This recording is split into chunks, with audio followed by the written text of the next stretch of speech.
KPK sebut dana korupsi mengalir ke wanita simpanan yang bening-bening dan montok-montok. Pihak PDI Perjuangan kian tegas menyebut Pak Jokowi sebagai pengkhianat.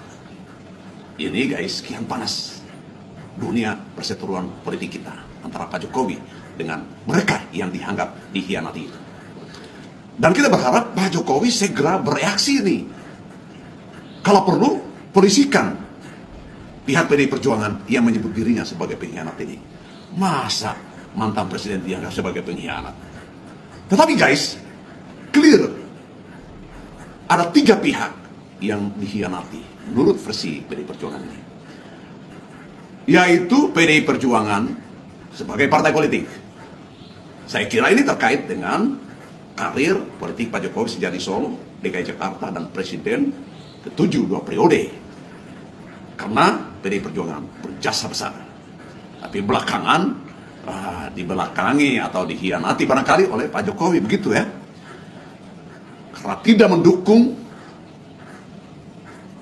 capresnya PDI Perjuangan dalam Pilpres 2024 lalu.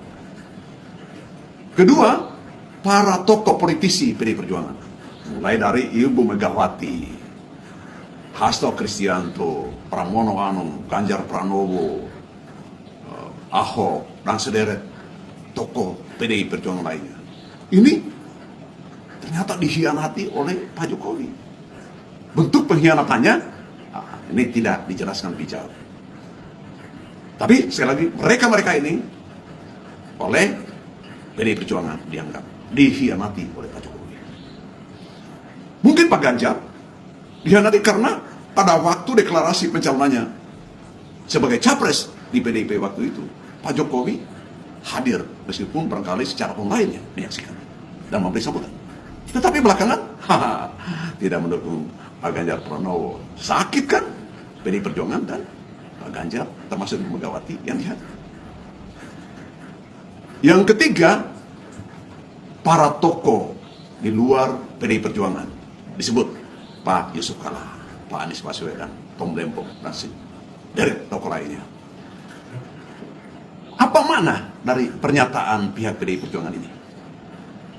Pertama, menegaskan bahwa apa yang disampaikan oleh Pak Yusuf Kalla, karir politik Pak Jokowi turut ditunjang atau ditentukan oleh Pak JK, itu benar adanya, tidak bisa dibantah. Meskipun ada para termul menyatakan Pak Jokowi kan dipilih oleh rakyat. Nah, Pak Jokowi sendiri, saya kan orang kampung. Jadi gitu ya.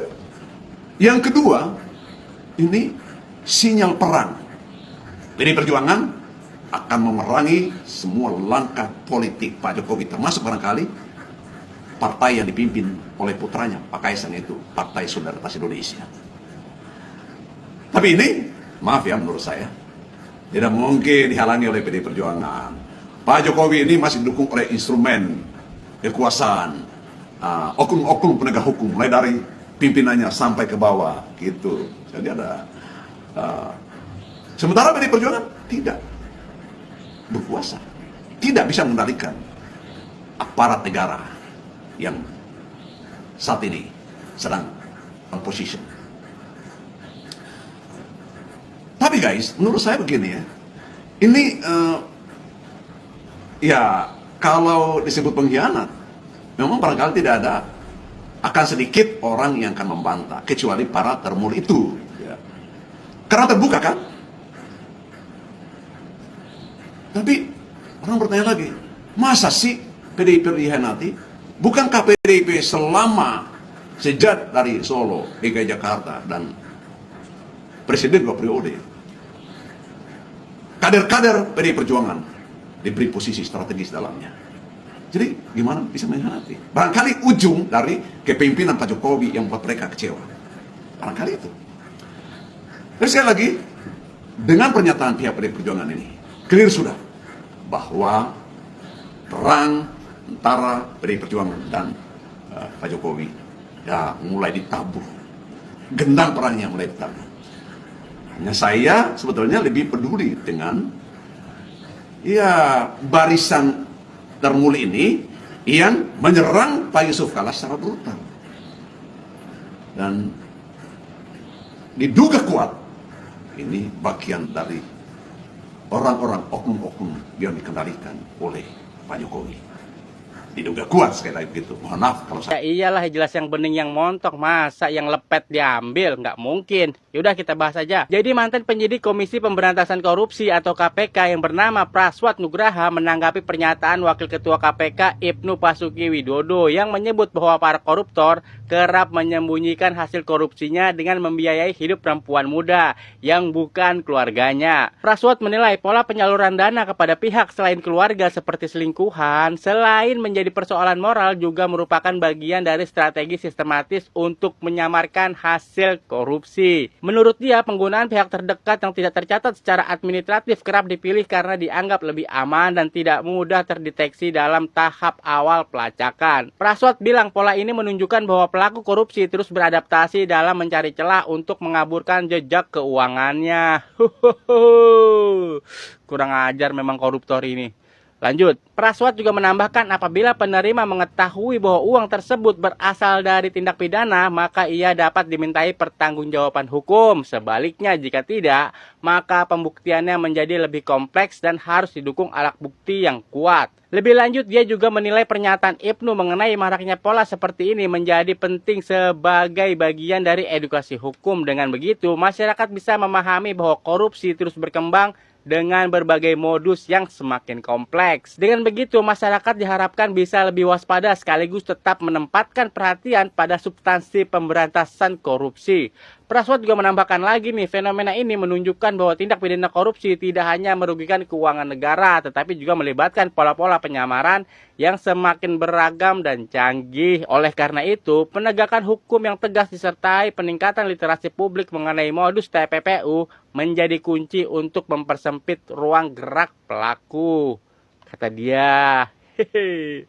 Emang kadang-kadang koruptor ini kelakuannya nggak bisa diterima dengan akal sehat, teman-teman. Bisa kalian bayangkan untuk memuaskan hasrat birahinya menggunakan uang hasil korupsi. Yusuf Kala jawab isu kredit 30 triliun. Dia bilang 70 tahun Haji Kala tidak pernah telat bayar. Mul, sini ngumpul mul. Mari kita bahas. Akhirnya Bapak Yusuf Kala menjelaskan soal kredit sebesar 30 triliun di Bank Himbara milik BUMN. Menurut dia, kredit hingga 30 triliun di Bank Himbara itu artinya dia percaya karena perbankan tidak sembarangan memberikan kredit hingga 30 triliun. Yusuf Kala bilang, saya cuma 30 triliun sementara konglomerat lainnya bisa lebih 100 triliun. Kenapa saya yang diserang? Selama 75 tahun perusahaan Haji Kala tidak pernah terlambat bayar kredit walaupun 1 hari. Coba tanya ke bank-bank itu.